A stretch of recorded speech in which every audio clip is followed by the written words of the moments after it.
Donc on est le 6 ou le 5? Le 6.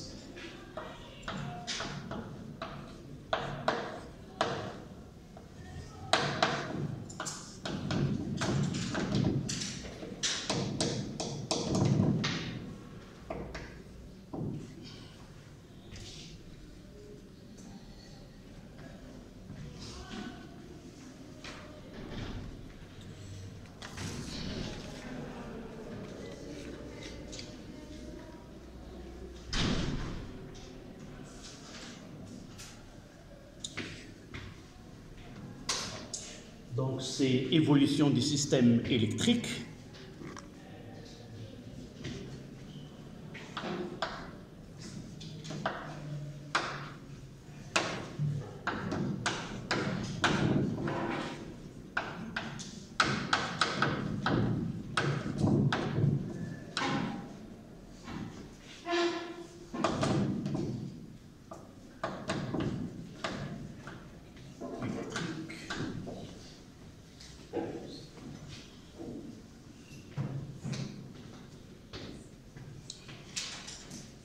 Évolution des systèmes électriques.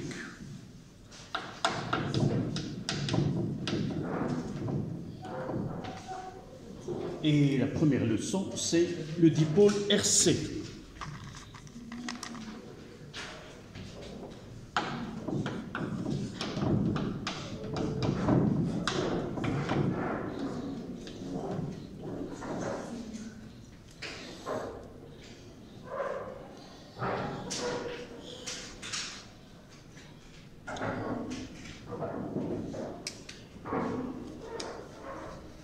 D'accord ?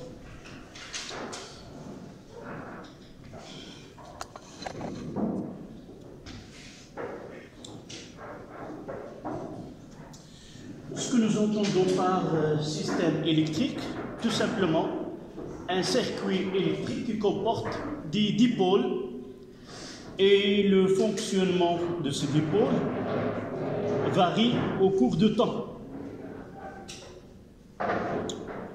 On va voir un circuit qui comprend un résistor ou un conducteur ohmique et un condensateur. Comment se comporte ce dipôle lorsqu'il est soumis à un échelon de tension soit ascendante, soit descendante. Juste après, un système électrique formé d'une bobine et d'un résistor aussi lorsqu'il y a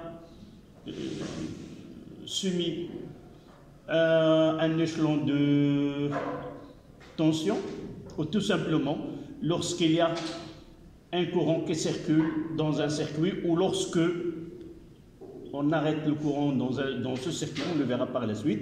Et le troisième, ça sera un circuit électrique où il y a la bobine, le condensateur et le conducteur ohmique ou le résistor. Donc le dipôle RC, c'est-à-dire on aura un circuit où il y a un dipôle qui est le conducteur ohmique et un dipôle nouveau qu'on va l'étudier, et on va essayer d'abord de connaître c'est quoi un condensateur et quelle est sa caractéristique, et par la suite comment se comporte ce dipôle RC dans un circuit lorsqu'il est soumis à un échelon de tension soit ascendante, soit descendante, ou tout simplement lorsqu'on soumet ce dipôle à deux phases, ce qu'on appelle la charge et la décharge. Évidemment, le dipôle le plus simple, qu'on l'appelle condensateur, c'est celui-là. Celui-là est un condensateur dans lequel il y a deux pôles, là une borne et là une borne, deux conducteurs. Dans ce cas-là, sont plans face à face, et entre les deux plaques, il y a un isolant qui est l'air. D'accord ? J'ai ici un autre condensateur de formes différentes. Il a une forme qui est cylindrique, sur lequel on a noté les caractéristiques de ce dipôle-là, qu'on va le voir par la suite. Aussi, j'ai un exemple ici d'un condensateur aussi, de forme cylindrique, moins petit, elle est capable d'être insérée dans un circuit électrique. Vous le trouverez dans des appareils électroniques, par exemple. Là, c'est une plaque dans laquelle se trouvent des composantes électroniques. Évidemment, l'utilisation de ce condensateur se trouve beaucoup dans les circuits électroniques que dans les circuits ordinaires que vous avez étudiés l'année dernière ou l'année d'avant. D'accord? Donc là, vous pouvez voir, il y a plusieurs types de condensateurs. Voici un semblable à celui qui émet de volume de taille plus petite, un condensateur, un autre. Là, c'est un condensateur plan. Il est plus petit, c'est-à-dire celui-là, il est miniaturisé, ce deux condensateurs plans, et ces verres-là aussi, de coloration verte, sont des condensateurs. D'accord? D'autres, ils sont des résistants de conducteurs ohmiques ou des diodes ou autres. Ça dépend ce qu'on veut de circuit de ces dipôles dans une plaque comme celle-là. Là, nous avons une boîte de condensateurs où on peut les associer en parallèle ici. Et vous voyez la différence entre celui-là et ces condensateurs qui sont là, c'est que ces condensateurs ne sont pas différenciés par les bornes, c'est-à-dire sont des dipôles symétriques. Le branchement de ces condensateurs dans un circuit, exemple celui-là, j'ai un autre ici, voilà notre condensateur où les bornes ou les pôles ne sont plus différenciés. Mais dans ce cas-là, ici, vous voyez, il y a des plus et des moins, ce qu'on appelle un condensateur électrochimique qui est polarisé. Même celui-là, je l'ai ici. Là, c'est un exemple où vous voyez nettement, on différencie les deux bornes par des couleurs. Celui-là, c'est plus et celui-là, c'est moins. D'accord?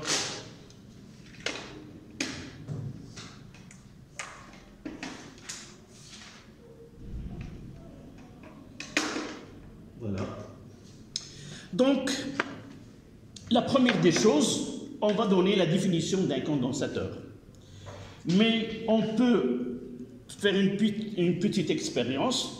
J'ai ici un condensateur. Je peux le charger en branchant. J'espère qu'il va être chargé. Donc, je vais le mettre au bord d'un générateur. Voilà, je présume qu'il est chargé. Donc, et là, on dira qu'il y a emmagasiné de l'énergie électrique. Je vais essayer de connaître si cette énergie-là, on peut la récupérer ou non. Là, j'ai une diode, un LED. Son branchement doit respecter les polarités, mais je vais essayer de voir est-ce que je dois être là pour voir si c'est vraiment... Je permute et de borne, et vous voyez quoi? Que le LED brille.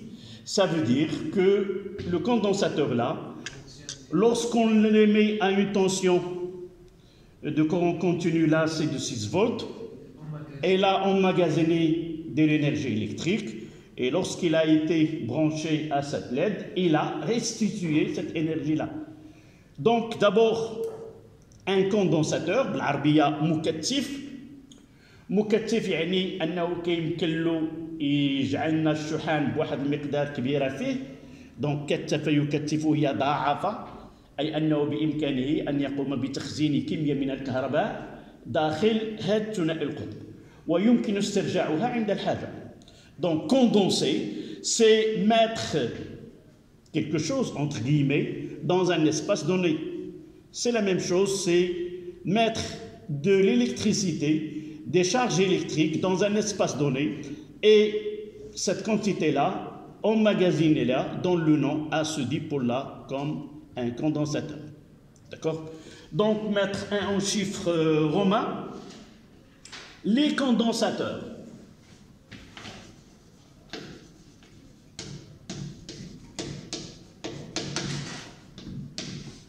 En arabe, al-mukattifat. والمفرد هو المكتف.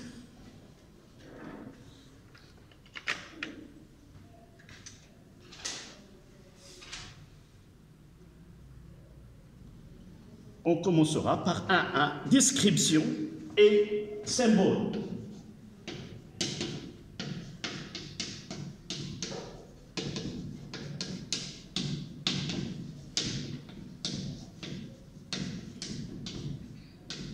Description et symbole.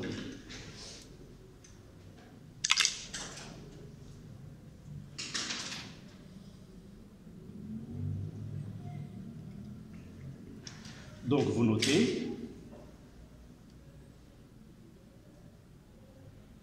un condensateur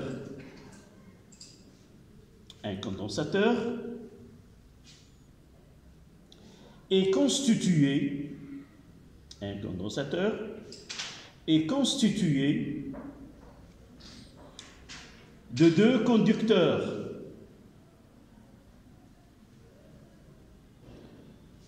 Est constitué de 2 conducteurs appelés armatures.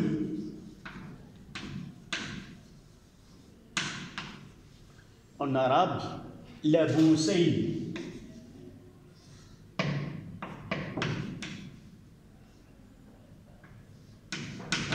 La boussaï. المكتف يتكون من موصلين نطلق عليهما لبوسين. Donc, on continue la définition. Un conducteur est constitué de 2 conducteurs appelés armatures dans les surfaces en regard.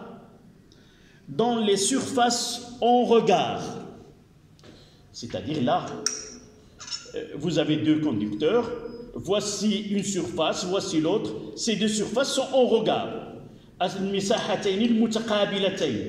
Dans les surfaces en regard, sont séparées par un isolant.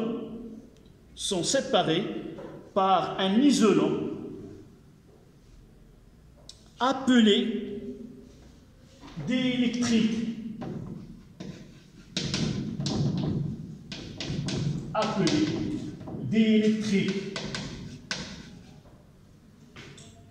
En arabe, azil istiqtabi.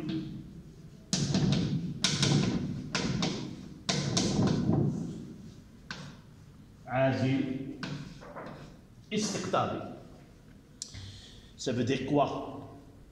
Ça veut dire c'est une matière qui ne laisse pas passer les charges électriques de celle-là à celle-là. Et cette matière-là, elle est polarisable, c'est-à-dire il prendra une orientation, les constituants de cette matière prendront une orientation dans le champ créé par, on verra par la suite, créé par les charges qui sont accumulées de part et d'autre de cet espace-là. Dans ce cas-là, nous avons l'air. D'accord? Dans le cas de cet condensateur, on l'appelle un condensateur plan à air. On peut mettre, par exemple, du mica, n'importe quelle matière. Il suffit qu'il constitue un diélectrique. Si vous arrivez à ouvrir ceci, vous trouvez à l'intérieur un papier ou un bibé d'une matière donnée qui constitue ce qu'on appelle le diélectrique. D'accord? Appelé le diélectrique. Vous mettez remarque.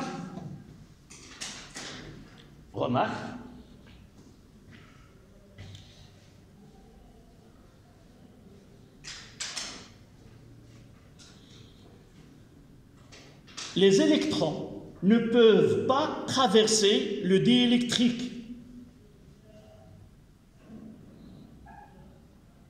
Les électrons ne peuvent pas traverser le diélectrique.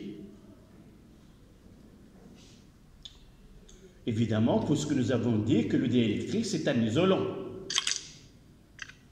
Mais, vous n'écrivez pas, ce n'est pas dans notre programme, mais vous devez le connaître, mais ce diélectrique-là, qui est un isolant, dans certaines conditions, et lorsque la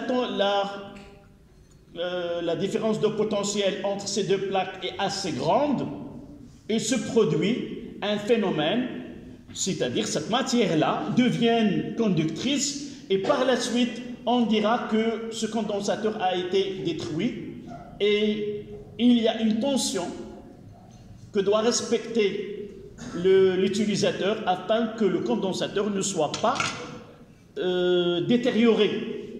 Et là, je peux vous lire la tension qu'on ne doit pas dépasser pour que la matière à l'intérieur ne soit pas détruite et par la suite, il ne sera plus un condensateur comme nous l'avons défini.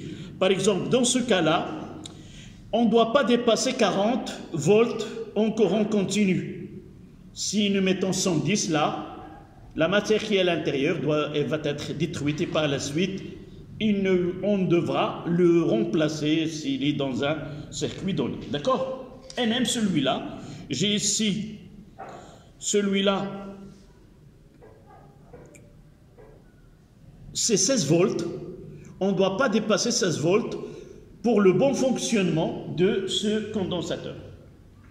Évidemment, lorsqu'on parle d'un condensateur à air, et là l'air, il est comment? Isolant. Ce condensateur, dans la nature, on peut voir, ceci on peut le voir dans un exercice, une couche de nuages avec la Terre, ces deux couches-là, on peut le considérer comme un condensateur. D'accord? Là, les nuages sont chargés négativement ou peut être chargés positivement. Entre les nuages et la Terre, c'est de l'air. Généralement, cet air-là, l'air, il est isolant. Mais dans certains cas, il y a des foudres. Lorsque la tension elle est très grande, qui dépasse quelques milliers de volts, dans ce cas-là, l'air n'est plus isolant. Et qu'est-ce qu'on voit?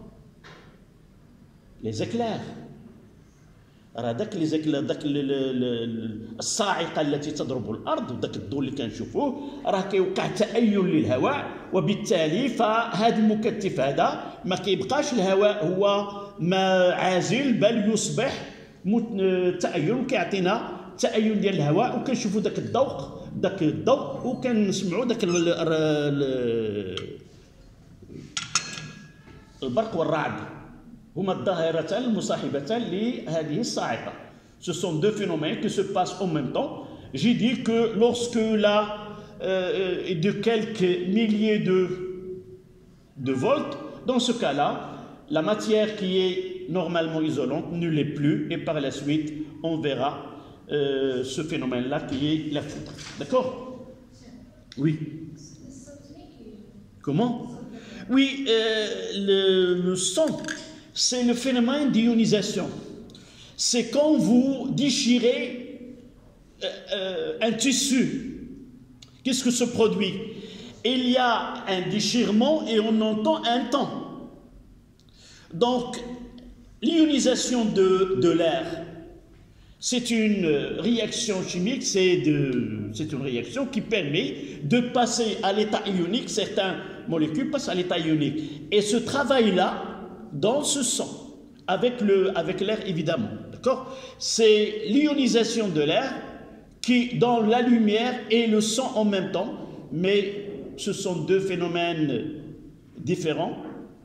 Le son est un phénomène qui est mécanique, nous l'avons déjà vu, et se propage avec la vitesse de 341 mètres par seconde, mais l'éclair, c'est de la lumière, c'est une onde électromagnétique, elle se déplace avec une vitesse qui est celle de la lumière.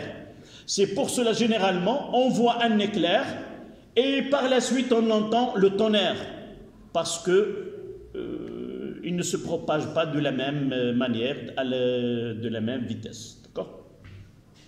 Donc, on passe à 1, 2. Les condensateurs en courant continu. 1, 2, le condensateur ou les condensateurs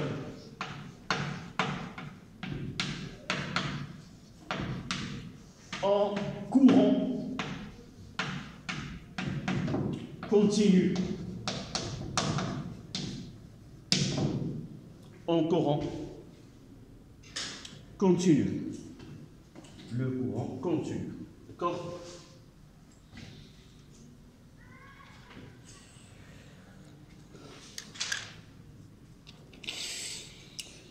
Donc, on va essayer de réaliser un circuit.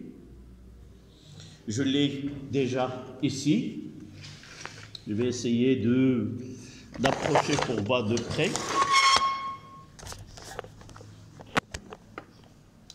Vous pouvez vous approcher ici. Approchez.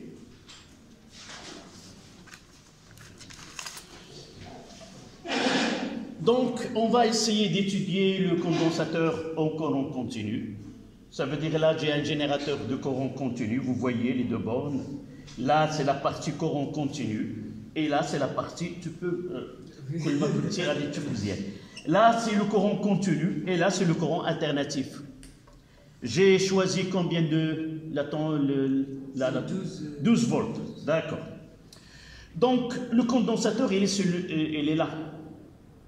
Là, c'est un condensateur électrochimique. C'est-à-dire, on doit respecter la polarité de ces deux. En rouge, c'est la borne positive. En noir, c'est la borne négative. Pour nous, ça ne change en rien, qu'elle soit électrochimique ou non. Dans nos exercices, on ne fait aucune différence entre les deux. D'accord? Sauf que ces condensateurs, ils ont la capacité d'emmagasiner très grande. C'est pour cela que nous l'avons utilisé. Et nous n'avons pas utilisé l'autre où je l'ai mis. Celle qui était jaune, le voici. Là, il n'y a aucune distinction entre les bornes. D'accord? Mais là, c'est 2 millifarads. Donc, un phénomène qui se produit dans le condensateur, un condensateur, si vous voulez, comme une bouteille. La bouteille, le fonctionnement, on peut la remplir, puis on peut l'utiliser, ce qui est à l'intérieur de cette bouteille. Donc, il y a la phase de remplissage et la phase qu'on va utiliser, c'est vider la bouteille. C'est la même chose ici. On aura un condensateur. Il y a la phase où on va le charger et il y a la phase où on doit le décharger. Donc, on va essayer de réaliser un circuit dans lequel on va faire deux circuits, circuit de charge et circuit de décharge. Donc, le circuit, d'abord, de le début, on doit être vigilant pour différencier le circuit de charge du circuit de décharge. On doit faire quoi? On doit voir dans quel circuit se trouve le générateur. Donc là où il y a le générateur, ça sera le circuit de charge. Il n'y a pas de générateur, ça sera un circuit de décharge. Donc, je parle de pôle positif. Là, ce qu'on appelle un interrupteur qui permet de réaliser deux circuits en même temps. Et l'interrupteur K peut être déplacé dans la position A, comme peut se déplacer dans la position 2. C'est-à-dire, je peux faire fonctionner le circuit de charge, puis je peux fonctionner en même temps sans changer le schéma et le branchement, j'aurai le circuit de décharge. D'accord? Dans cette position-là, je vais essayer de connaître laquelle ces deux, c'est un circuit, et ces deux, ça forme un autre circuit. Donc je pars de la borne positive là, et lorsque je passerai là, là c'est un galvanomètre à zéro central. Lorsqu'on ne sait pas dans quel sens il y a écoulement le sens de courant électrique, on le met au zéro. Si elle passe dans ce sens-là ou dans le sens d'autre, ça sera pour nous aucun problème pour un ampère-mètre là, on doit faire attention de le brancher de telle façon que l'aiguille doit se déplacer dans ce sens. D'accord? Là, non, on le branchera comme on veut. Donc, de l'ampèremètre ou des milliampèremètres ou ce qu'on appelle un galvanomètre qui permet de détecter une intensité de courant qui est très faible, on passe à condensateur et de condensateur, on revient au générateur. Donc là, du générateur, condensateur, galvanomètre et l'interrupteur dans la position 1 constituent ce qu'on appelle le circuit de charge. On va voir l'autre partie maintenant, de là. Ici, l'autre partie dans la position 2, le galvanomètre, le condensateur, et je dois revenir de là, c'est pas au générateur. Je dois revenir pour mettre à l'extérieur le générateur, je dois revenir de là à là. Donc, dans ce cas-là, vous voyez, il n'y a pas de générateur. Donc, ça sera le circuit de décharge. Là, ce point, ce sont identiques, c'est un nœud. Donc, soit je le mettrai là, soit je le mettrai là. D'accord? Et dans ce cas-là, je pense que nous avons un double circuit, charge et décharge. Et là, on va essayer de... le problème que tous professeurs rencontrent, c'est parfois, puisqu'il y a plusieurs branchements et de fils, on peut avoir, mais soyez sûr qu'on va... Donc, on passe l'interrupteur de la position 1. Et voilà le... Donc, je passe dans la position. Donc, toujours, j'aurai un petit problème dans certains fils. Donc, je vais essayer. Donc, il ne se déplace plus. Donc, je vais essayer.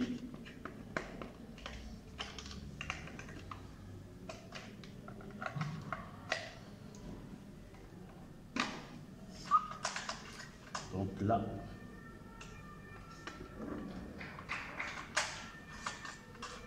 Voilà, il se déplace, mais voilà.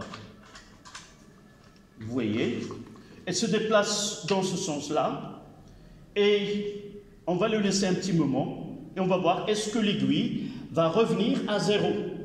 Normalement, dans un circuit, lorsqu'il y a un courant électrique qui circule, l'aiguille doit mentionner toujours qu'il y a un courant. Mais vous voyez que l'aiguille revient à 0. Ça veut dire quoi? En fermant le circuit, il y a un courant électrique qui passe pendant un temps donné. Ça dépend d'autres caractéristiques, on va le voir. Donc, dans l'autre position, donc je dois essayer de m'assurer que, voilà, il passe dans le sens inverse. C'est de basculer l'interrupteur d'une position à une autre.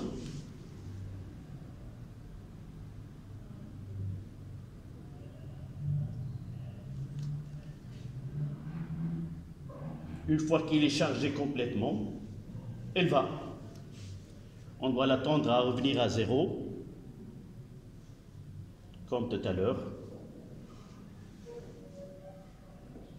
Vous voyez, là, certaines...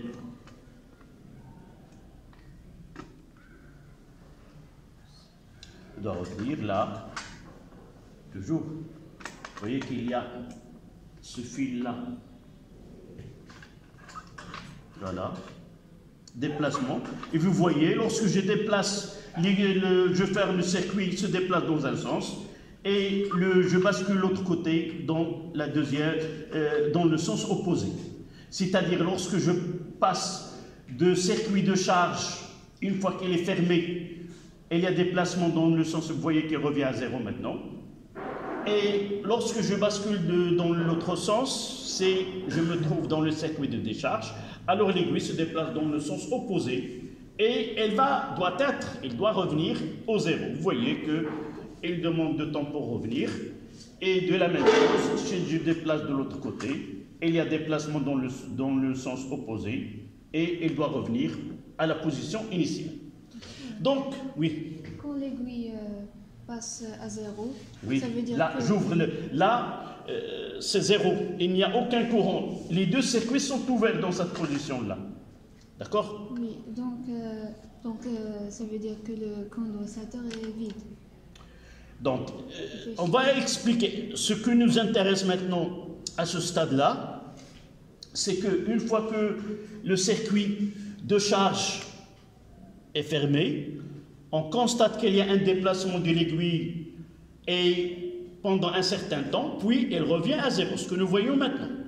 Ça veut dire quoi? Ça veut dire dans ce cas-là, il y a un courant qui passe dans le circuit et on peut dire que dans ce cas-là, on a chargé le condensateur, c'est comme une bouteille. Évidemment, le générateur, c'est quoi? C'est le robinet. Je fais passer de l'eau, mais je dois, une fois que j'arrive là, je dois fermer le circuit. Et par la suite, le débit de l'eau, il sera 0, sinon on ne va pas laisser le robinet là, ce qui se produit. Voici le condensateur. Une fois que le circuit est fermé, il y a accumulation des charges jusqu'à un stade où la tension aux bornes de condensateur sera la même que celle aux bornes de générateur là. On va expliquer pourquoi à cet instant-là, le courant doit cesser. Mais dans le robinet, c'est autre chose, je peux le laisser. Mais dans un circuit électrique, nous avons un générateur et un condensateur. Tant que la tension aux bornes de condensateur est inférieure à celle de générateur, toujours il y a un courant électrique. Une fois que la tension aux bornes de générateur est égale à celle aux bornes de condensateur, dans ce cas-là, le courant s'arrêtera et on va expliquer pourquoi. Donc on a une explication. Dans le sens inverse, se déplace dans le sens inverse, c'est-à-dire dans ce cas-là, il y a des charges. Ce que j'ai dans la bouteille, il doit être vidé, et lorsqu'il ne reste plus de charge dans le condensateur, il va revenir au 0. D'accord? Donc on passe maintenant à écrire ceci sur le cahier.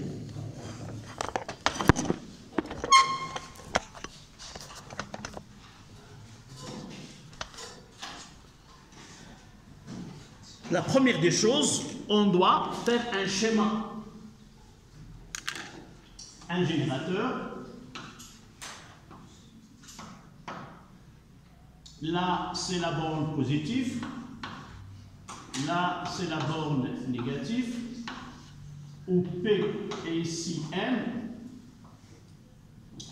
On va utiliser un interrupteur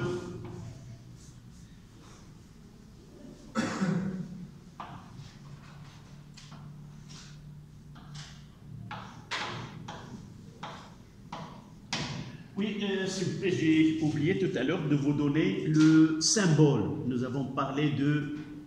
Voici le symbole de condensateur. Deux barres parallèles. Ça, c'est le symbole. Et entre les deux, c'est les dés électriques.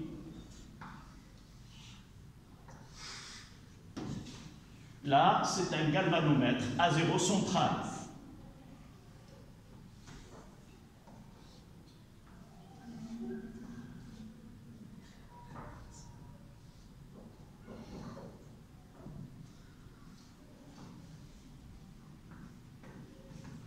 Il y a une aiguille, là, le 0. Et juste au-dessous, on mettra une résistance R.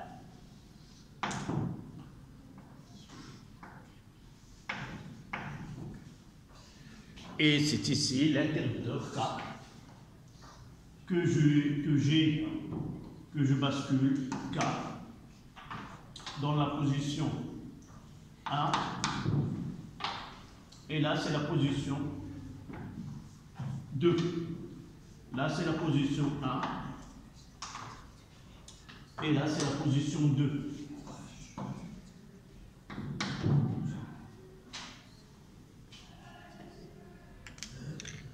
Vous voyez que dans cette partie-là, c'est le circuit de charge.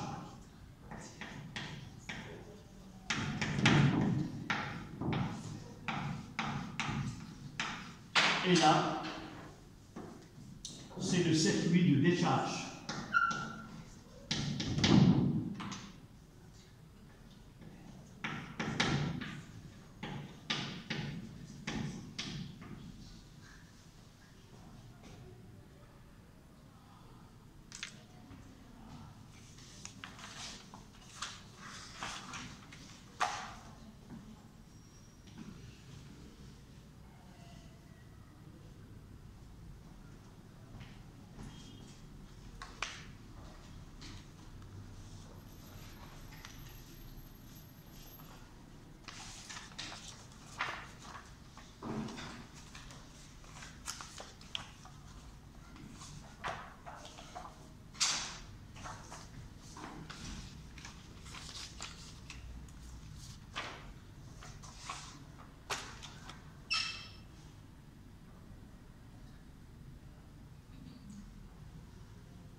Ce que vous avez vu tout à l'heure, c'est un suivi à l'aide d'un galvanomètre à zéro central. Mais il y a plusieurs façons de suivre la charge et la décharge de ce condensateur. D'accord? On peut le suivre en utilisant un oscilloscope. On peut l'utiliser soit en utilisant une technique qui s'appelle XAO, c'est-à-dire des expériences assistées par ordinateur. Donc, il y a plusieurs façons de suivre la charge et la décharge. Là, nous voyons que le phénomène. Mais suivre l'évolution dans le temps, soit on utilise un oscilloscope, soit on utilise une autre technique que je viens de dire, celle je peux vous envoyer dans le groupe WhatsApp des expériences qui utilisent un générateur, un oscilloscope ou la technique, ce qu'on appelle l'XAO, c'est-à-dire un GLX avec un logiciel qui permet de faire cette lecture. D'accord? Donc, au-dessus de ce schéma, on écrira observation.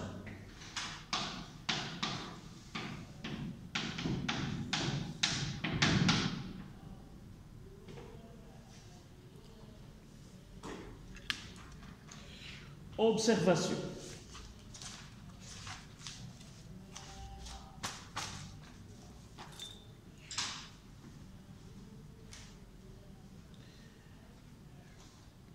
Évidemment, vous avez pu voir tout à l'heure l'utilisation d'un LED. D'accord? Je peux même remplacer ce galvanomètre à zéro central par une lampe. D'accord? Et au lieu de voir le déplacement dans un sens, on aura la lampe, elle brille. Mais utiliser une lampe pour les deux phénomènes, la charge et la décharge, ne permet pas de donner une idée sur le sens de déplacement de l'aiguille. Là, on dira qu'il y a deux courants. Un courant dans un sens donné, lorsqu'il y a la charge, et un courant lorsqu'il y a la décharge, dans le sens opposé. Si nous utilisons un LED, qu'est-ce qu'on aura? La lumière, elle va être dans les deux cas. Mais il ne va pas mettre en évidence le sens du courant établi dans les deux cas. D'accord? C'est pour cela qu'il vaut mieux d'utiliser ce galvanomètre à zéro central. Donc à la ligne, vous notez, lorsqu'on ferme l'interrupteur dans la position 1, lorsqu'on ferme l'interrupteur K dans la position 1, l'aiguille se déplace dans le sens 1. L'aiguille se déplace dans le sens 1. Et s'il vous plaît, revenez au schéma et mentionnez par une flèche le sens 1.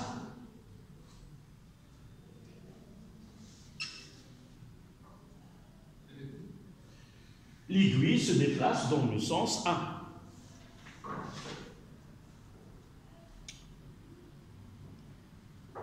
Pendant un moment, et revient à 0 pendant un moment et revient à 0.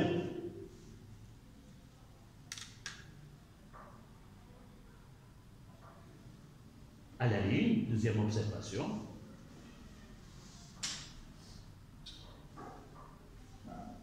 En mettant l'interrupteur K dans la position 2, en mettant l'interrupteur K dans la position 2,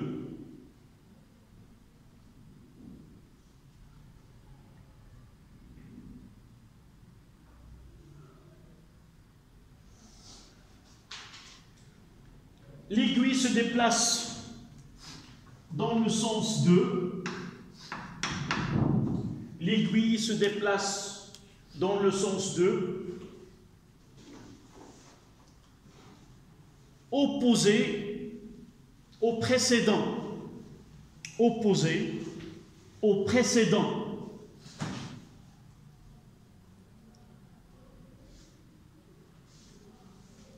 Pendant un moment et revient à 0. Pendant un moment et revient à 0.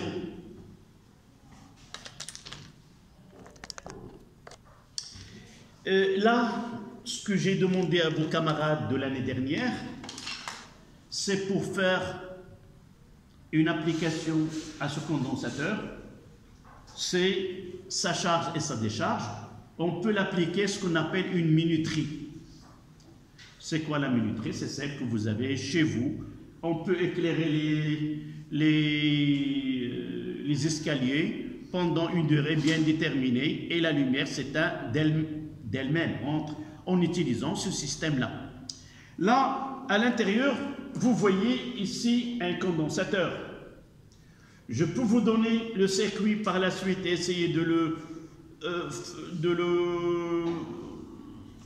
le réaliser chez vous. Là, c'est un travail qui a été fait par des élèves de l'année dernière. Donc, je vais essayer de voyer cette...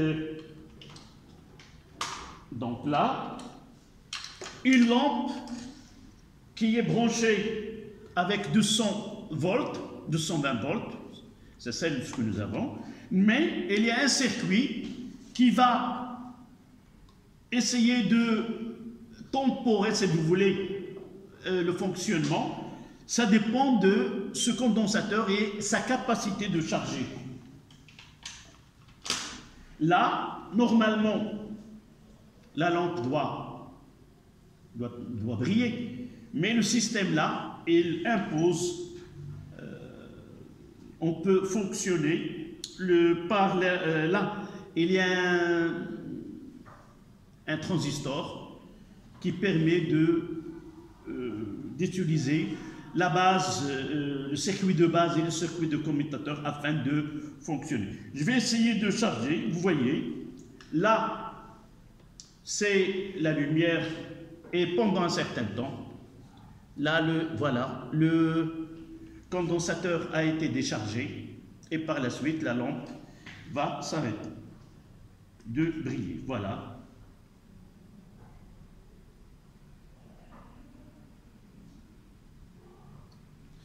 On peut régler le temps en changeant le condensateur. Si nous changeons le condensateur à l'intérieur par celui-ci, on aura un temps d'éclairage qui est différent. On va essayer de voir ceci par la suite comme application. Voilà, on s'arrête 5 minutes, puis on continue.